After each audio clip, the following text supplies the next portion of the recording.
I have a question for you. I might have an answer. Well, let's hope. What are your New Year's resolutions? New year, new you. It's year of the dragon, Will. I don't know if you knew this or not. It's year of the well, it's not quite yet, but forget about it for this purposes. What is your New Year's resolution? Well, before I get to that, Lucas, you're right. It is the year of the American Dragon, Bryan Danielson.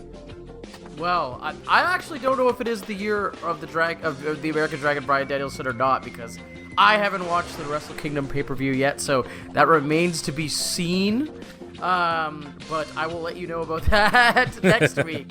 That being said, it is going to be the year of the Wood Dragon come February, when Chinese New Year happens. Okay. But enough about that. I know you're right. You're stalling, trying to escape setting some SMART goals. Measurable, attainable, all that jazz. What is your New Year's resolution? Well, I mean, I'm not typically this type of person to do New Year's resolutions. I'm one of those people. Oh, I don't do New Year's resolutions. So I'm playing along with your prompt here. I'm just setting it up. But there is something that I'm going to be paying attention to starting this year, and that is it's a very specialized approach to my health. I think a lot of times, when I say I'd like to exercise more, I'd like to lose weight, I'd like to do it's all very generalized stuff that's not smart goals. It's not measurable or achievable, blah, blah, blah. Yeah, no, you're absolutely right. So this time I am working on fine-tuning. I like finessing, though. You're lying to yourself. No, I'm just joking. I'm working on fine-tuning those goals into specifically where I'm at right now with it is that I want to improve my cardiovascular health. Nice. And I want to be able to breathe better. So it's not about, or I don't want it to be about looking better, or which is not a bad goal depending on who you are, but it's like, for me, that's not something that I really deep down care about. What I do care about is being alive longer. And so for me, that's improving my cardiovascular health and improving my circulation, my breathing. So I'm still in the middle of figuring that out, exactly how that's going to be achieved as it makes sense for my life. But I would say that's probably the closest thing I have to a New Year's resolution. What about you? I'm going to get more creative cooking. Gonna try and get away from just whipping up a pasta here and there, and get a little bit more creative with it so it's fun, so I enjoy it. Starting to think of the task of cooking less like a chore and more like a creative endeavor, an opportunity for self-expression, so to speak. Cool. And I'm just gonna. That's the actual like concrete kind of non-fun one. The fun one is I'm just gonna watch a bunch of Chinese movies. We're gonna yes, I saw this on your Twitter, and I was interested. The Blu-rays are on the way. Will I already watched Dragon Inn, and I watched Touch of Zen, and then I got Goodbye Dragon Inn, the kind of the early 2000s kind of take on Dragon Inn. That's on the way. I got Made in Hong Kong on the way. What is it called? Better Luck Tomorrow, the John Woo movie. I don't know. Okay. The list. I got an internal list that I'm working through. Will, turns out all those. Oh gosh, I've never said this word out loud before. Wuxia. Yeah, I think that's pretty close. Wuxia movies. Crouching Tiger, House of Daggers, Hero. I haven't seen any of those movies, Will. I know, it's crazy. I've never seen any of them. So we're gonna dive right in. I'm China movie pilled. I guess if any of the listeners have recs, everything from more martial artsy stuff like that to much more kind of dramatic stuff like Yi Yi and A Brighter Summer's Day. I don't know. I'm watching it all. I've seen my fair share of Japanese movies in my time, French movies, Italian movies. It's time to kind of get deep on these Chinese movies. Cool. I always appreciate you are somebody who embraces a worldly point of view. You're somebody who really wants to put the work in when it comes to learning about something new. And I think that this is indicative of that. And whether it's cooking or whether it's Chinese cinema, I hope that it's a fun and productive journey that helps you learn a lot about the subjects and about yourself.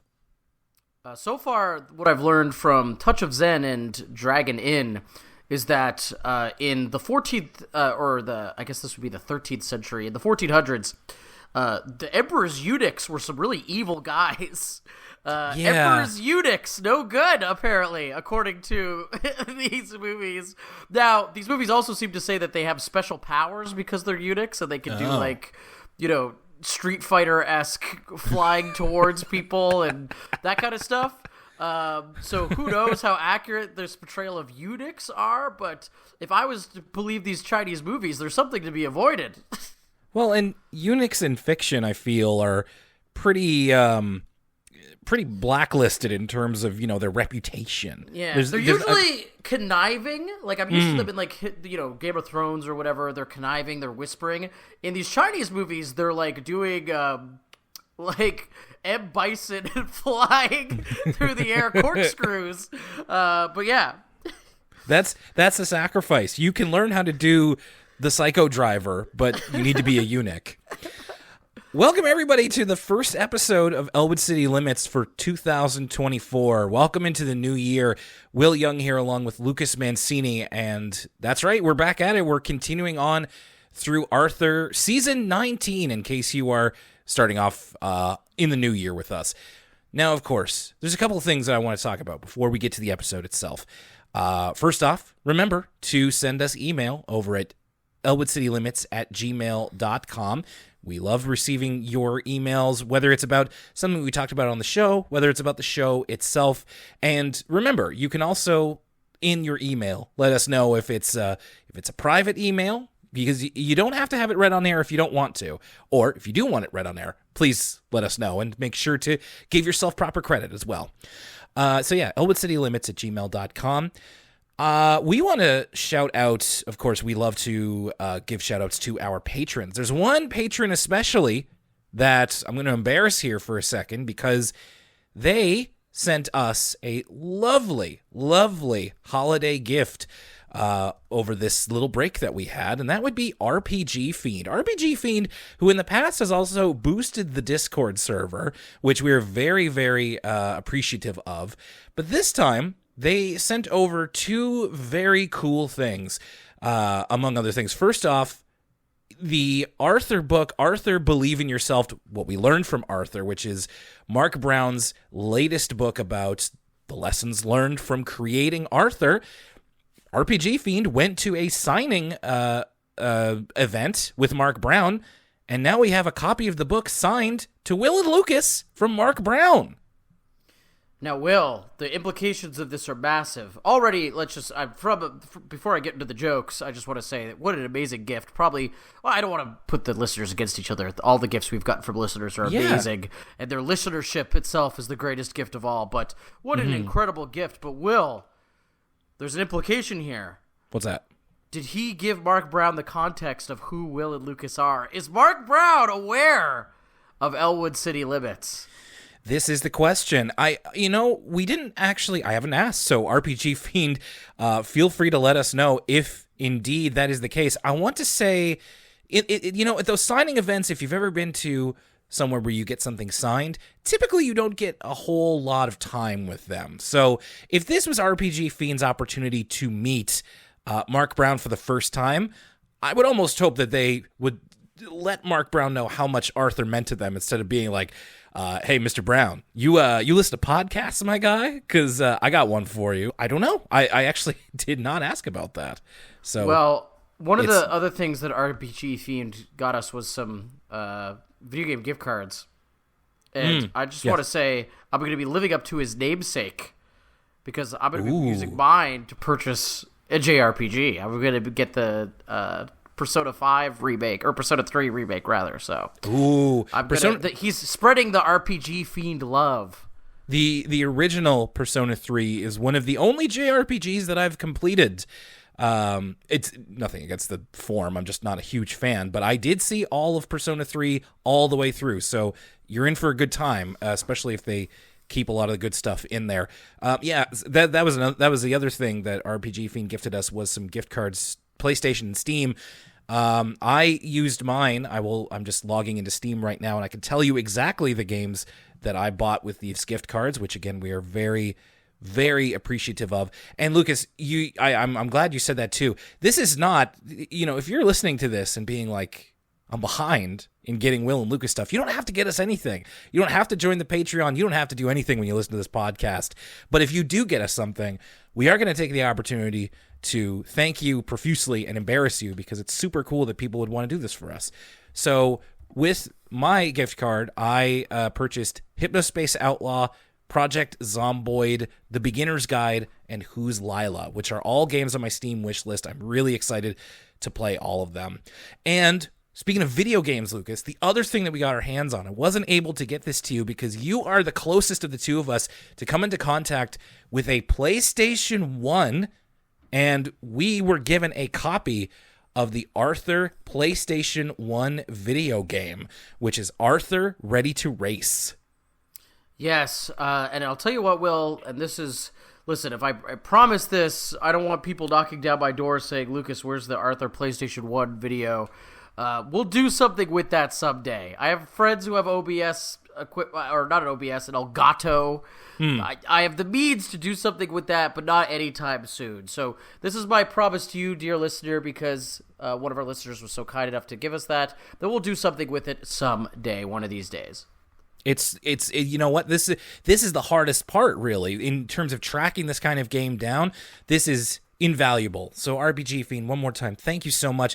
Thank you to everybody who has sent us gifts in the past and sent us wonderful holiday messages as well. We really appreciate all of that. And we do appreciate our patrons. Patreon.com/Elwood City Limits. If you want to get early access to Elwood City Limits, if you want to find out about the latest updates on Elwood City Limits as they happen, and I'll get into that a little bit at the end of the episode, because I do want to let you know there was one piece of Christmas content that we put up on December 25th, and that is the first and maybe last episode of ECL Down Under, where finally Lucas and I talked about Bluey for a good hour. Like, we had a lot to say about Bluey. It's a great episode, and if you're missing out, then patreon.com/Elwood City Limits, where some of our lovely patrons are, including people like Teresa and Chandler LaFave Boaton, people like Muppet Baby Cat and Andrew Power, people like EJ Acra,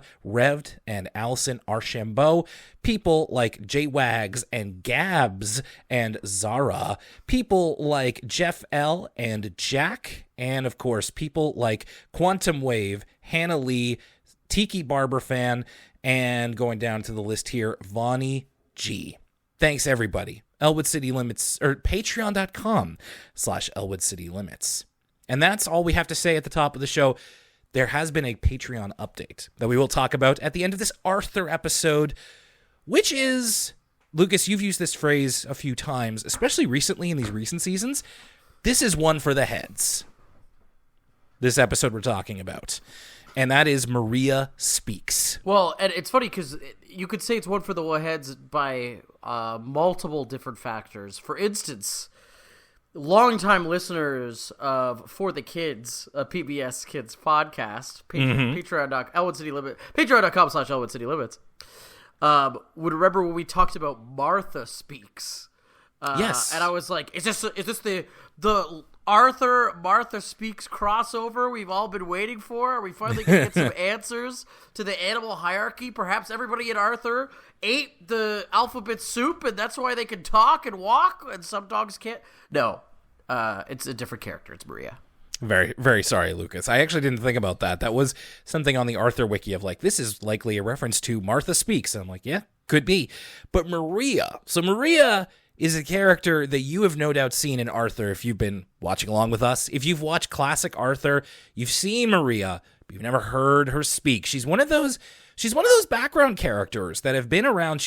I looked this up. She was literally in the first episode of the show, but have never spoken. So if you remember from way, way back at the beginning of Elwood City Limits, we would talk about some of these characters. One of them was the gray rabbit that we went on to call Frank, who he has a real name. I don't remember what his name is, but there are several background school characters that you would recognize to see them, but never got a name, lines, really acknowledgement. They're just kind of, they fill out the school. And Maria is one of them. And Arthur, in this cold open for the episode Maria Speaks, is talking about how Maria herself is a very quiet person. In fact, we've never heard her speak. None of Arthur or his friends have. So all these situations where she's really good at playing hide and seek because nobody really takes much notice of her. She never talks in class. She always holds, she'll hold up her answer after having written it down. She dresses a mime for Halloween. So she's not interested in speaking, and we're not really sure why. And we come to find out why throughout this episode. It's hard to say. I almost want to say like initial thoughts on Maria, because the point is that you're not supposed to have thoughts about her. But what do you think of this? This continues a trend that we've been seeing where the Arthur creative team is using every bit of Arthur lore is coming back in a way that is, to repeat myself, really for the heads, for the Arthur heads, the people who, like us, make podcasts about Arthur and notice this stuff. Like, it's target audience who's watching this in 2015 or whenever we are, who are kids in 2015. Are they going to know or care who Maria is? Like, this can't be doing much for them. And the point being that you can't just do referential material just to be referential. You're using an opportunity to be consistent with the lore, but also having the episode stand on its own, right? And I guess that's what we're going to learn today is this episode more than just a gimmick for the heads, or do they utilize their moment in a way where it stands on its own? Right, because so would you say that is something that we run into from time to time? Because a lot of times it's normally like they'll reference something from way, way in the past, like just for a passing reference. And I appreciate them, but do you think that sometimes it can maybe take away a little bit because you have to be so into Arthur to get it?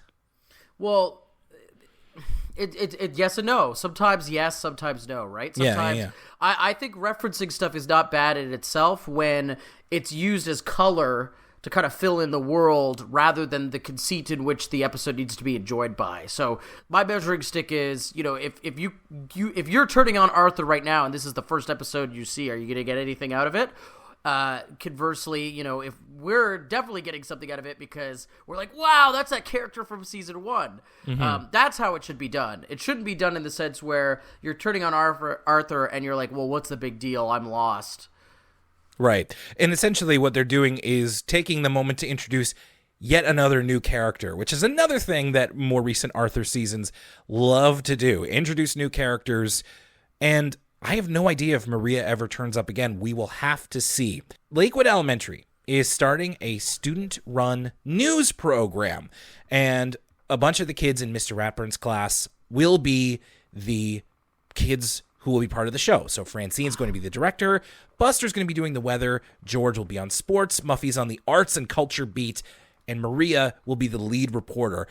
Lucas, I always wanted to do something like this in high school. I was going to say, did you ever have the chance to do something like this? No, not in high school. I mean, eventually in like community college, but true. This is like a standby, and I feel like I know people who went to high schools. It's not just an American thing. Like I know people who went to other high schools here where they had the infrastructure for something like this, where it was like there would be a TV show that just played in the classrooms, and it would be kind of like a magazine news show like this. Yeah. But I never got to participate in something like this. So in my final year of high school, my high school class was moved into a brand new high school. So in where we live, there used to be two high schools that were very close to each other, and there was a bit of a generational rivalry between those two high schools. Eventually, those two schools were amalgamated into one, and my class was the first graduating class of the new high school. So in my grade 12 year, or 12th grade, we got to do video announcements as part of the Film and Video 12 class, and everybody had to work on it for at least like 1 week. So I actually did get to do this, and it was pretty fun. It only came on like one Friday where we worked on it, but it was live. I'm pretty sure it was live, and this is back in like 2008. So it's pretty cutting edge technology, all things considered. And I had fun doing it. Of course, I would later go on into broadcasting, so it was a nice experience in that way as well. That's too bad you never got to do this in high school, but as you said, Lucas, we both went on to do a much more serious version of this before too long. Maria's name is Maria Pappas, and I will say she is voiced by an actor whose name is Stacey DePass. She has been on a lot of modern cartoons. You can look her up on IMDb. I wanted to note here a couple of the shows that she's been on. She's a main character on 16, which, Lucas, did you ever watch 16? Of course. I was a big fan of 16 back in the day. So she has a lot of credits for 16. She was on Ruby Gloom. She was on Brace Face, which is another one that was just a little bit after my time. And then one that I found really interesting, this is something that I wonder if anybody else remembers. She was a voice on the anime adaptation of the video game Power Stone, which was one of those shows. It was one of those shows that came on Saturday afternoons on YTV. So I never got the chance to watch it consistently, but I always liked it. I'd love to go back and try it again. Yeah. The game, by the way, Will, I don't know if you played the game, Power Stone on the Dreamcast, and Power Stone 2 on the Dreamcast. The game is fire. The game is really good. I always wanted to, but I never got the chance. I would still love to give that a try. So Maria Pappas, her thing is she has a stutter. So she is terrified of doing this. And this is why Maria doesn't speak very often, because she is very self-conscious about her stutter. And this episode is about her coming to terms with that.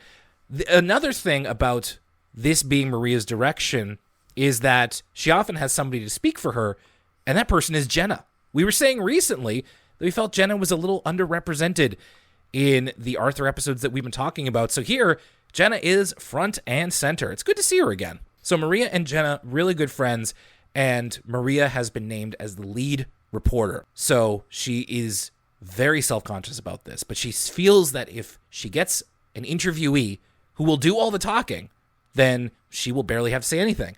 So her first choice, naturally, is Muffy. So she's going to interview Muffy, and they do this thing where when they do the meeting before they start the production, Maria comes in.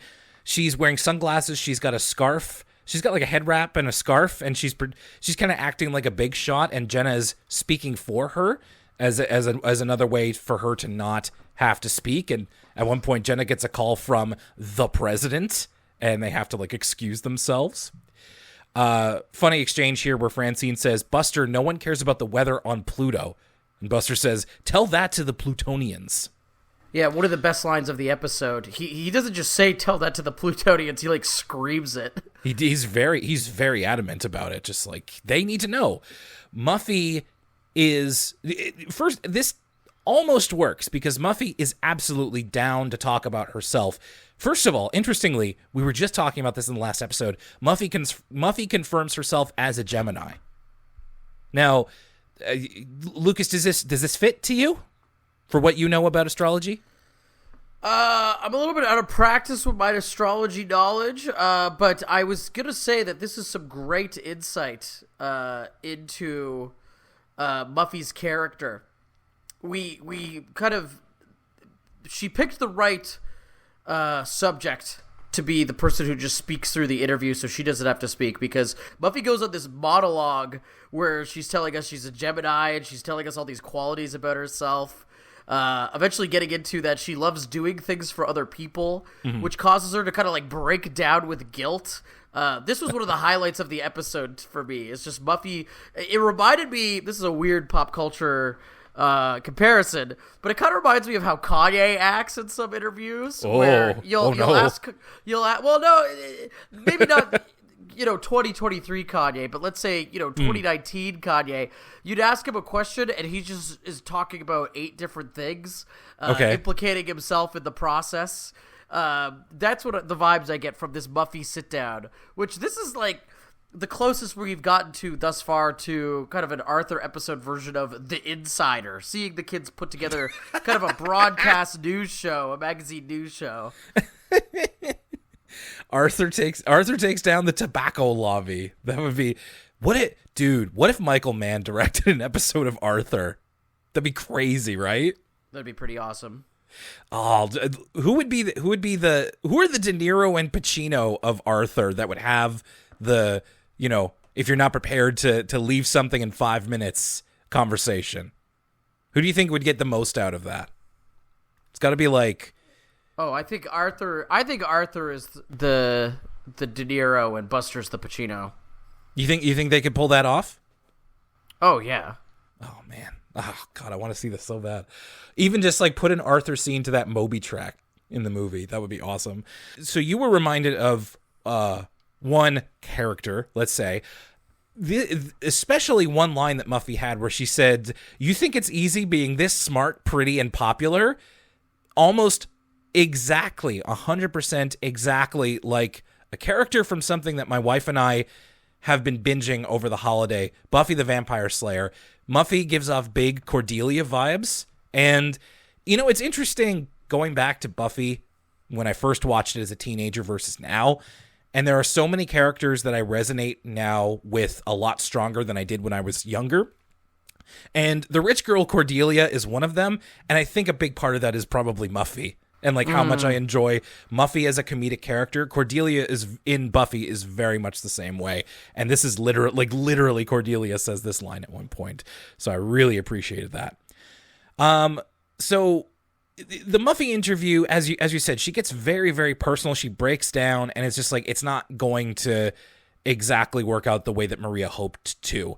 So instead she's going to switch to interviewing Mr. Ratburn. But then Maria has a dream that night that when the camera is on her and they're filming and they're live, that she makes all kinds of strange noises on the show. So it's like a lot of barnyard animal noises. At one point, she opens her mouth and a submarine horn comes out, which if you put a submarine horn in a show, I'm laughing. So that was very funny. And then finally, Francine, the director, points at her Invasion of the Body Snatchers style and is like, "She has a stutter." This is Maria's big time anxiety that this is going to be. And this feels like, I didn't expect this to be an episode about stuttering, but I think that they seem to be representing it pretty well. I've never had to deal with a stutter, but I can imagine that this is something that is a big problem for kids who have to deal with it. As always, listener, if you are somebody who has had trouble with this in the past, let us know if this episode if you felt it represented you, or maybe if there's something that it could have done better. ElwoodCityLimits@gmail.com. So during the first broadcast, unfortunately, Maria does begin to stutter. And she has this problem with almost everybody. When she's speaking one-on-one with either Jenna or I think it's like her pet hamster or something, I'm going to say her pet hamster. I'm not 100% on what animal it was. But she can speak just fine. But she's really has trouble speaking in public. And especially this is as public as it gets because every class is watching at the same time. So Maria begins to stutter in her very first line and then runs away. And there is a moment where she is speaking with that hamster. It might be like a class hamster.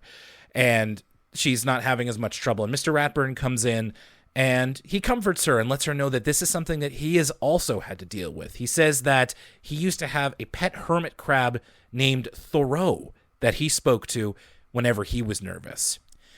And the rest of the episode is Maria going through practice and as much de-stressing as possible in order to get her part right and to be able to speak, if not completely without a stutter, then just to be able to control it a little better. So she practices with Mr. Ratburn, and Mr. Ratburn is a very comforting interview, and he knows where she's coming from. So she manages to get through her interview, which ends up being a report on people with stutters. And she is accepted by the kids after she opens up to them about her difficulty. So again, good message to impart, letting the people who care about you know about it. And if they really do care about you, then they won't make you feel bad about it. Did you notice what Mr. Ratburn, the reason he was on the much like a real talk show, he's promoting something. Did you catch? Because this is where she gets inspiration to meet Mr. Ratburn in the first place. What he's promoting. So yeah, earlier the puppet version of Don Quixote. Yes, exactly. Which is something I was like, huh, that actually sounds pretty interesting. A one-man puppet show representing Don Quixote. Well, and he is very like I think he could really pull this off, especially like. This isn't something that he's doing for class or even for the library. I think he's doing it at like the community center. So there might actually be like a budget behind this. I think this could be really something. Also, speaking of Ratburn, one of the things that he mentions in the interview is, he learned to get over his stutter, and he was in his high school's production of the HMS Pinafore, which is so Ratburn coded. Like, absolutely, I can see Ratburn doing Gilbert and Sullivan in high school. The more we learn about him, he just has that air about him, I will also say Maria's stutter is not fixed by the end of this episode. Even when she is interviewing Mr. Ratburn, she has to power through it. She does. She feels a lot more confident, and by the end she wants to be more of an active participant in the news program. But she still has to, at one point Jenna mentions that Maria goes to speech therapy, and that's something she's still going to do. It's not completely solved for good, but it's something that she is learning more about and she feels more confident with. So I think that's the right way to do it. I feel like we have watched some episodes where it's like we start with a problem and then we solve a problem, it's nice, but it's not realistic, especially for something that like stuttering that affects real kids. It's like, you're not going to get rid of this all in a week, but you can become a more confident person while still dealing with it. So yeah, Maria's debut, we'll have to wait and see if this is something, if she will ever return in any sort of role. Crossing my fingers. And now a word from us kids.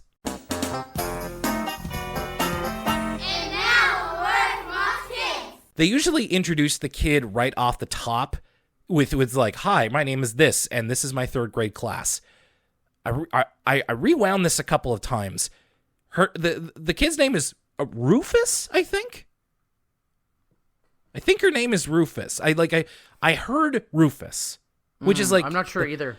That is a name. It's just like I don't expect it to be a girl's name, but let's go with Rufus. Rufus and her third grade class are putting on a radio play. Specifically, they're doing a radio play version of Little Red Riding Hood. This was very... So, as he said, this is airing in 2015. They probably filmed this in 2013, 2014. Right around the time that you and I are in school for radio, there are kids... This group of kids is explaining to us what the radio is. Hey, have you ever heard of, like... before people had TVs, they listened to the radio, and I'm like, oh man, this is making me feel even older than I already do. Yeah, after a string of really creative, interesting award from us kids, this one kind of just goes back to the formula of we stuck a camera in a classroom and filmed the latest class, which, if it ain't broke, don't fix it. But we were getting some really kind of out-of-the-box ones there for a while. I'll also say that this word from us kids, it's kind of funny. Like, I'm not saying this is necessarily a bad thing, but it does just end with a montage of children screaming, which you can imagine. You always hear that parents hated putting on Dora on for their kids because it always encourages the kids to, like, there's a call and response. Yes. And so I can imagine that parents were probably none too pleased to hear this kind of chorus of children screaming at the camera. That's a good point, because the whole project is them having to make their own sound effects. So throughout the story, they're simulating the sound effects of walking, and they have to, like, Little Red Riding Hood encounters the big bad wolf and like, but there is a lot of like screaming together, and all of the sound effects are like several children's voices being done together. So it is a lot of noise. And again, it's just like, it's funny teaching 8-year-olds about radio plays, which is interesting. I wonder if that's even something like, if you're doing this project today in 2024, would you just be like, oh, a radio is what we used to call podcasts, Is that how you relate that now? But interesting, yeah. Radio, it was kind of like a Twitch stream. I mean, you're right. Oh man. Sorry, the kid raises their hand. You're like, radio was like podcast. The kid raises their hand. They're like, in Ohio? No, not just in Ohio. Oh, it's wrinkling my brain to think about, like, how did you give bits to the radio station? How do you give subs to the radio station? Well, you didn't do that. Oh man. The inexorable march of time will doom us all. Hi everybody, it's Lucas, your favorite co-host from Elwood City Limits. I want to remind you folks that if you like listening to the podcast, first and foremost, the best way to spread the love is to tell a friend who is interested in Arthur or podcasts or animation or hearing about Nova Scotia for some reason. But there's some other things you could do as well. For instance, you can follow us on social media. Twitter is at ECL Podcast. The Instagram is at Elwood City Limits. My pet project, the Twitch channel, which we do live streams on sometimes, twitch.tv/Elwood City Limits Pod. And we also have a Facebook and Tumblr as well. You can also find us on Apple Podcasts, Spotify, and youtube.com/Elwood City Limits. That's where Will has been diligently uploading all of the episodes if they're not on your podcast listening service of choice. If they aren't on one of those services, let us know. You can reach out to us on social media or via email at elwoodcitylimits@gmail.com. Finally, the Patreon is where you can find all of our paywall content, patreon.com/Elwood City Limits. This gives you access to the Discord, where we have a bustling community, as well as some exclusive videos, audio bonuses, such as commentary for the various Arthur movies and more, as well as some of our additional podcasts. For the kids is where me and Will cover all the PBS shows that aren't Arthur, as well as ECL Origins, where we really talk about any show from our childhood that we want. And most importantly, you get early access to every episode of ECL. You get to flex on your friends that you're getting it a week early. You can join for as little as $1 a month at patreon.com/Elwood City Limits. And now, back to the show. And now, back to Arthur. And we have ourselves a Binky episode. And it's right there in the title. There's no mistaking. It's Postcards from Binky. Which is starting off by talking about, Lucas, there's lots of ways to communicate with people. Arthur gives us a couple of examples. Apparently, Arthur and Buster know a little bit of semaphore, which is not the first reference to the flag language of seafaring boats that we've had in Arthur. I know, it's a funny joke. I feel like semaphore has come out of fashion, but we got to bring it back. I mean, yeah, I wonder how complex of a communication style semaphore really is. I guess I'll have to look up a bit about it. You know, Arthur's favorite way of communicating with people is communicating by letter, which sort of got a bit of an eye roll out of me. But also, I just wrote a bunch of Christmas cards and received a bunch of Christmas cards. So yeah, I think there still is a I was going to ask you, Will. Are you're not much of a letter writer under regular circumstances? As I've gotten older, I've grown to actually really appreciate a heartfelt letter or a postcard. I try and keep them all, like, not Christmas ones; those go into the trash. But if someone out of nowhere, eventually, I mean, come on, I'm going to save those forever. But I keep all my cards forever, ever. Wow, yeah. Good for you. I've cards from when I was a kid. Okay, there you go. Maybe you are actually more of a letter keeper than I. I was going to say that I try to keep personal letters that are written just kind of for one reason or another, just in case my biographers need something, you know. I don't necessarily keep Christmas cards. But that's good that you're in the practice of keeping those. Okay, so we both have an appreciation for the written word, so to speak.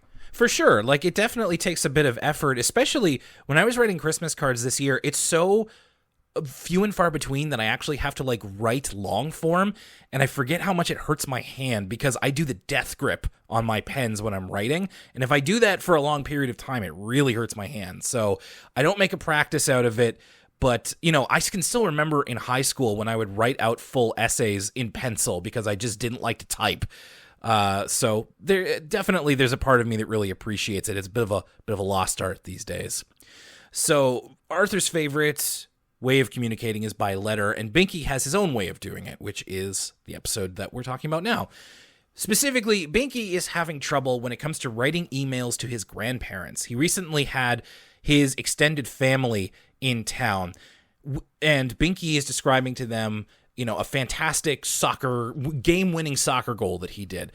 I just want to say, we get this couple of shots of Binky's extended family. I get a big whiff of AI art off of those people. Like, it looks like the Binky's extended family, not counting his mom and dad, look like if you put, like, old Binky into one of those AI art generators. Just, like, slightly off of just, like, check all of those guys' thumbs. Like, do they have two thumbs going on? Because it really felt like there's something unreal about the designs. Yeah, I'm looking at this now. It almost has, it's not quite as bad, but it almost has Pal on Pluto syndrome. Ooh, yeah. They kind of copy-pasted Binky's face and then put different kind of hair and ears and clothes on it. Right, for these non-speaking roles. And you don't only see them for a little while, but it was enough for me to go like, ugh, don't like the look of them. So Binky feels that when he writes it in an email, it isn't detailed or expressive enough, which he describes as just being like, in his head, the memory is really cool. But then he writes it down and it's like, eh. And literally, that's what he says, eh. And I understand that. That's one of the biggest impediments to writing for me, is that I have these cool ideas in my head, and then I put them down on in a Word document, and I'm just like, eh. Like, I don't think that this doesn't read particularly good. So in this case, for Binky, I wish I could do this with my writing, but Buster suggests doing a video postcard, which is something that he and his father did. Buster and his father have done before, making a video postcard when he was traveling all over the world. So Binky, his idea is that he is going to enlist his friends as actors, and they're going to reenact his game-winning goal at the big soccer game. Now, Lucas, where does he get this idea from? He gets it from Muffy, who, as it turns out, is doing her own reenactments out of her own pocket of instances in her life. And we see a clip from this. It's literally, Muffy has commissioned a director. She's hired actors. She's created sets. We see like a movie version of the Head Lice episode, which one of our favorites. Unreal. This is almost like, it's like a, what's that writer's name? Is it Charlie Kaufman? Like, yeah. John Malkovich, like, we have fake Arthur Artifice within Arthur Artifice. The characters are, like, playing them, well, there's, like, weird actors pretending to be Buster. He's got fake bunny ears on. It's all very strange. Right, and it's funny because only an episode or two ago, we saw Arthur is Buster and Buster is Arthur, and it was this weird, uncanny feeling. Now we have these other actors who are different animals from Arthur and Buster, and they're clearly like in their like 30s or 40s playing them and just being like, what are we gonna do, Miffy? Or, they're kind of not getting their lines correctly. And in Muffy's reenactment, she is the one who's like, we have to do something about these head lice. And then when Arthur sees that, he's like, I got head lice from you. Like, this is completely not what happened. It's just a really funny way to think about that. So yeah, Binky's whole thing is that he's kind of doing this like Mega 64 style. So they go down to the soccer game and they're doing a dramatic reenactment where, of course, Binky looks like the star and everybody is like, has to act really, really big, and except for Arthur. Arthur's not really into this because it's not quite how he remembers it, and we see what comes of that later. I really like it. They've done this before a couple of times, especially, I think it was last season. They did that episode where Buster was the director and they were directing their own version of a fairy tale, and in that episode, there were a bunch of directorial tricks that were like almost Raimi-esque in how low budget they were. And we see a couple of these every now and again. With this one, it's more like, it's like the first time that you ever created a movie with your friends, if you've ever done that. And it's all of the stuff that you run into. So for example, when they're filming at the soccer field, the day ends with, it's Muffy, George, Buster, and Arthur, and they're on the sidelines, and Binky's like, all right, we got a couple more shots to go. And they're all just like, we're tired. We want to go home and have dinner. And it's one of those realizations of all kids who make films, is that filming takes a long time. It takes longer than you think, and it's a lot more tiring than you realize. I will say, though, this stuff, and I think I've talked about this on a previous episode, this stuff is so up my alley. Yeah. Anytime there's that movie Be Kind Rewind, where they make sweeted versions of all the movies, which are essentially micro-budget remakes. And anything that's in media where it's a bunch of kids getting together and kind of trying to make a film with whatever means are available to them, I just find it so endearing and cute. And maybe it's because I used to do that back in the day, but I know they've kind of tread this ground before somewhat on Arthur, but I found this in particular really fun.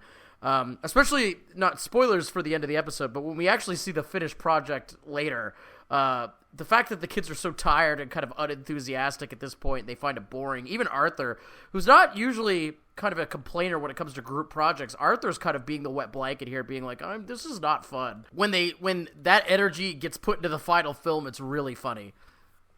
Yes, so really a lot of this is the filming of the short film, which shows Binky being, a little bit... he could be worse as a director, but he's a very specific vision, and he has little patience for people who don't see it his way. And then we get to see the video postcard later, which again is the story of Binky's goal. And then there's an extra story at the end about him. The story is about him catching a fish, but in this story, he gets swallowed by the fish. So first off, the postcard itself is introduced by Binky. He's dressed in a suit, and he's against a curtain. It's either like Masterpiece Theater or like Alfred Hitchcock Presents, where he's introducing the postcard of this is what happened when we were up in the soccer game and I scored the game-winning goal. And it's really, really very charming. Yeah, I loved and that's I always talk about how these episodes, sometimes the A episode and the B episode have a kind of slim connected thread.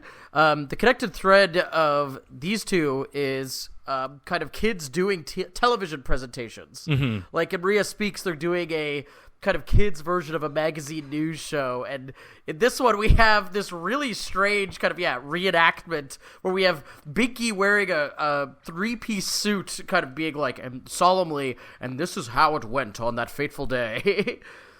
It's really good. It's a really good touch that they don't overplay too much.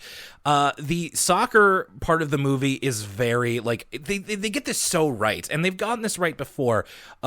It has all of the weird editing, all of the close-up shots. There's a shot of George where his arm is outstretched because he's holding the camera. Arthur, you can see Muffy reading the lines from a piece of loose leaf. And Arthur, when they were filming this, he's very unenthusiastic of yay, Binky saved the day. But then in the final cut, you can see Arthur being unenthused, but then it's Binky's voice going, yay, Binky saved the day. It's just a really funny way to do that. And then it gets even more charming because in the second part, the story is that Binky went fishing. He got swallowed by a fish, and then while he was inside the fish, he got swallowed whole. He tickled the fish, and then the fish spat him out. And there's so many great amateur filmmaker touches here. So I will also mention in the soccer ball, in the goal story, you can see, Binky kicks the ball at the camera and the camera falls over. And then it goes to the ball going in the goal, but the ball is taped to a stick. Then in the fish story, of course, Binky doesn't have access to a boat. He doesn't have access to a car. So it's Binky is we were going fishing one day, and it's him standing outside his family's car. Cut to him doing a toy car as a real car across the camera. And then it's Wally, George's puppet dummy Wally, is in a toy boat, and that's meant to represent Binky. And the fish that swallows him is one of those talking fish statues speaking of for the heads, it's like the one that DW got from Mr. Sipple when he moved away. The row, row, row your boat. And it looks exactly the same. And the voiceover, Binky is the voice of himself and the fish. It's really poor. It doesn't sync up with what's being said on screen. There's a lot of mistakes left in, but it's also really creative. Like, Binky is inside this big tube, I guess, when he's like in the belly of the fish, and it's just really creative. I really enjoyed this. I thought this was very cute. I agree, and I couldn't believe when, I thought we were going to get all our bits in just portraying the soccer game, but then we get this whole literal big fish story, right? Like, that's how the saying goes, a big fish story is this big exaggerated lie, and so to represent Binky kind of telling a big exaggerated lie to his grandparents, it's a literal big fish story. But our fun is kind of cut short by Sue Ellen, who kind of takes the position as a scold here. Yeah. Which is to say, you never caught a giant fish. What are you, lying to your grandparents? And I wanted to say, come on, Sue Ellen. Like, they're not going to think that this is real. I don't think Binky's grandparents have, like, such horrible dementia that they're like, oh my God, we got to call the Coast Guard. Our son is trapped in a giant fish. They're going to know that he was just making them a silly movie. So I was like, oh man, I was really enjoying this episode. Now, the moral of the story is don't make this awesome movie about you getting eaten by a fish. But they save it in the end because Binky does a more straightforward retelling of the soccer, and then he says that he is now editing the fish thing into a movie that he's going to send them later. So I was like, thank gosh, because that is golden footage. They can't just discount that footage because Sue Ellen said it wasn't true, You can't make movies about getting swallowed by a fish anymore because of woke. True. The woke agendas, they don't like that. The woke scolds won't let you do it. Yeah, and it's funny when when I was watching this on YouTube, and I'm like, there's not a lot of time left. Is it just like Binky made a movie, the movie was funny, end of episode? I'm like, I'm okay with that. But really at the end there, they sneak in the whole thing where his friends, especially Sue Ellen, say that he should make his email to his grandparents like the video postcard that he created. And so the idea is that Binky just describes it like the movie he created. But then he's later like, I will send you the movie that I created as well. Just like, I guess. I felt like we don't really need a message to this. Sometimes like an episode could just be Binky made a funny movie. Like, that would have been totally fine.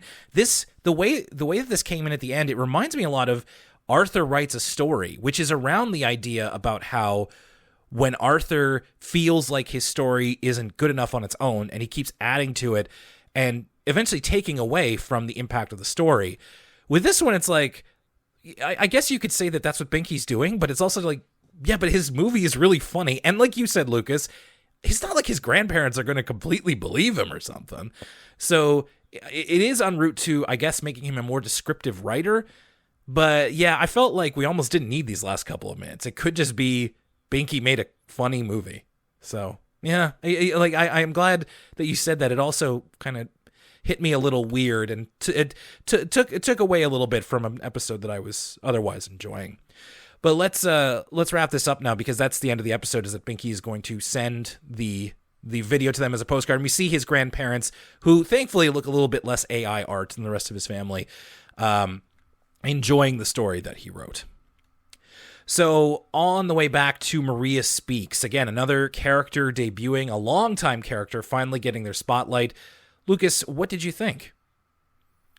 I thought Maria Speaks was pretty good. I like that. I feel like it's kind of like when they first introduced George. Yeah. It tends to be with these modern Arthur episodes that the kind of one thing that makes the character unique is always introduced first, right? So with George, it was that he was dyslexic and that he needed a dummy. And then the character got more and more fleshed out as it went on. So I hope we get that with Maria, where, this is kind of our big introduction to Maria, and it's that she has a stutter. We don't really get much anything else besides that, and there's only so much you could fit in a 10-minute episode, so that's what the episode's about, is her kind of dealing with this stutter. But I do hope we see more from her later on. I think of, and, it's telling that this is what I'm saying about her, Prunella's blind friend. I feel like that's still, to this day, all we really know about her, is that she's Prunello's friend, and they like the same book series, and that she's blind. And we never really kind of got much else. Actually, recently we kind of get a little bit more with her. Like, she's a really good gymnast. So that's true. She's a good gymnast, but it's less that, like, I just want to know, what are the characters' mentalities, right? Like, for instance, Buster, he's hyperactive, he's gullible, he's, not book smart. Buffy, she talks all the time. She likes to dote over people. Francine, athletic. Like, we know that they have these talents, but I want to have a little bit more capital C character from these folks if they're going to get the honors of being introduced as an Arthur character. Listen, the fact that she's blind, is Prunello's friend, and does gymnastics already means that she's got more in her than LaDonna and Bud, who are from the South and wear a hat. And annoy me. She doesn't annoy me like those guys do. True. Anyway, this is all to say that I liked this introduction of Maria. I just hope we get more from her. And I also say that, they could have just made this episode about her, I don't know, doing some sort of public speaking, and, she has to deal with her stutter. Instead, again, we get kind of Arthur the Insider, which is like a lot of fun. It's a lot of fun to see the kids put together this magazine news show. I love the scene where she's interviewing Muffy and she doesn't even have to say a word, and Muffy is already kind of, for lack of a better term, telling on herself and exposing herself because she just simply can't help herself and stop talking. So moments like that kind of make this episode better than what it could have been, which was, if it aired on the side of like the after school special, so to speak. We need Muffy with a drama YouTube channel. Like, yes. and that might happen. Like, I don't know. That I could see that being an episode that we have yet to talk about. So, crossing my fingers. Muffy drama YouTube channel, please. I think I'm kind of similar to your feelings of, like, I thought this was pretty good. I appreciate that whenever we introduce a new character, we have an opportunity to talk about an issue that pertains to some kids who are watching the show. In this case, kids who deal with a stutter. I've known a lot of people who have had to go to vocal therapy for stutters and either overcame them or just deal with them in their everyday life. But like you said, we continue to have a lot of tertiary characters that kind of end up being their issue more so than a character. I'm thinking of the character in the wheelchair. What is her name? I'm sorry I don't remember her name, but she's only been in that one episode seasons ago, the one where the brain was getting used to being in a wheelchair, and then she showed up, and then, I don't know, like the wheel deal. I'm googling it as I see it here, and the character's name was, drumroll please, sorry for everybody who already knew this, Lydia. Like Lydia? I don't even remember her name. I just remember her as she is the Arthur character in a wheelchair. And then, will she ever show up again? Mm-hmm. But yeah, I think there is a danger of kind of bringing them in for an issue and then never really using them anymore. And hey, Peebs said this over the Christmas break. After this one, we've got 32 episodes of Arthur left, which is not a lot, so we're running out of road to use all of these new characters. And you're right, Lucas, with characters like LaDonna and Bud, which a lot of times just feel like accents instead of characters, especially in Bud's case. But as it pertains to the episode, I thought this was pretty good. I hope we get more out of Maria. Always like learning a bit more Ratburn lore. And this was it was another positive message, which is always good. It's just would be cool if we used Maria more. So crossing my fingers for that as well. Crossing my fingers a lot this episode. Postcards from Binky. Like I said, I think I would have liked it a little better if it didn't have a message to it. If it was just wacky fun, like the one where Arthur and his friends make a movie. That didn't really have a message other than, man, it's fun to work on a movie with your friends. And it's like, it is. And we've been reusing a lot of concepts and doing soft reboots of older episodes. Like, you could totally, and we already have done a making a movie episode with Buster and that fairy tale one, which I believe is from season 18, if I remember correctly. So doing this again, but then also being like, well, the Binky learning how to become an expressive writer. And this whole time I'm just like, get back to Binky making a movie. Like, this is really funny. So it was fun for a lot of it, but then just trying to make it fit within Arthur in terms of the overall canon of Arthur, in terms of like giving it a message and this sort of thing. I was like, we've already kind of done that. It doesn't do much for me. Like, we did that really early on with Arthur Writes a Story. So when it was good, it was good. Otherwise, yeah, you know. In spite of how this episode kind of tries to sabotage itself at the end, I kind of loved this episode. Cool. I think that one thing that's really strong about it is we get to see the sausage getting made, and we get to see the sausage, and that fact actually makes both sequences better. Like, we get to see how tired and bored and how not into it everybody is. Yeah. And then when we see the way Binky edited the final product, and just how you can see the tape and you can see the seams of it all, but also Binky's presenting it in a 3-piece suit and taking it all deadly seriously, and then how we get this non sequitur at the end where he's swallowed by a fish. I loved the ride that this episode took me on, and I thought it was really funny as well. And what can I say? It's a Binky episode. I'm biased. My biases are laid bare. I really, really enjoyed it. Great. I'm really glad that you liked it so much. And it's, as we said before, the ones where they're making movies or making their own content working together are usually fun in one way or another. All right, there we go. That's Elwood City Limits officially in 2024. Thanks a lot for journeying into the new year with us. Now, speaking of the new year, I mentioned this up top, and now I want to get into it just a little bit before we say goodbye. Over on Patreon, we're making a bit of a change to one of our regular offerings, which is For the Kids, a PBS Kids podcast, or should I say, For the Kids. You see, we're making a little bit of a change in 2024 and going forward. We're finding that we got some really great suggestions for PBS Kids shows, and that's where it all comes from. That's where Arthur is coming from, and that's what we wanted to do. Now, we're not leaving behind PBS Kids, but we are finding that there is a lot of interest among our patrons and listeners for us to cover other kids' shows that maybe didn't technically air on PBS. There was even a couple of times where we wanted to talk about shows, but it's like, oops, they didn't air on PBS.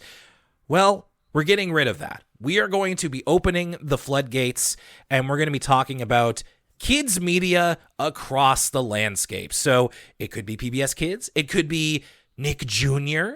It could be Treehouse TV. It could be, I don't know, like, as long as it was aimed at a very young kids audience, and, you know, we can kind of fudge it a little bit here and there. Lucas, I think we've already got some really great ideas. There is a post up on Patreon where you can leave your suggestions if you are a patron for shows that we should cover. And we've got some great suggestions. Lucas, at the end of the month in January, I'm going to go with one that we've been asked about several times. And I hope there's a degree of excitement behind this. This is the first one. We're getting rid of the subtitle, a PBS Kids podcast. It is now just called For the Kids. And you know what the kids want? The kids want Jesus. Because we're talking about VeggieTales at the end of the month. Oh, yeah. I'm really interested to go back. We got to do like old VeggieTales. We got to do like 90s VeggieTales. Dare I say we got to do some Old Testament VeggieTales. Oh, yes.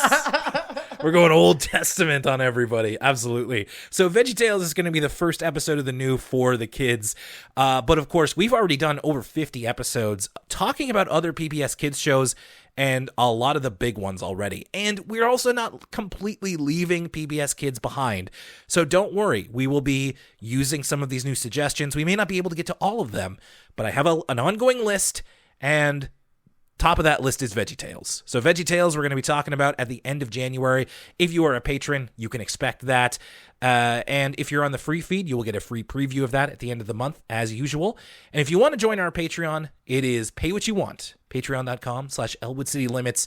And you get every episode of For the Kids, every episode of ECL Origins, every episode of ECL. You get it a week early. You get access to the Discord. You get commentaries. You get exclusive videos.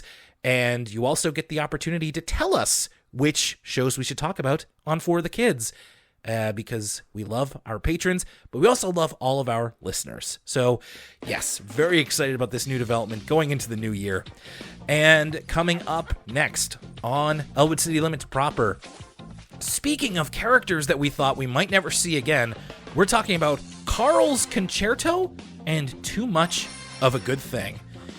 As I said, Lucas, we've only got this, after this one, 32 episodes of Arthur left, which may not seem like a lot, but remember, we end up doing 3, maybe 4 of these ECL episodes a month, so 32, small number, but we've still got quite a ways to go. So you listeners, you better buckle up, because you're with us for most of 2024, if not the whole thing. ECL is nowhere near done just yet. Thank you, and thanks very much for listening to this episode of Elwood City Limits, and we can't wait to see what this year has in store for us. I'm Will Young, and for Lucas Mancini, tell that to the Plutonians!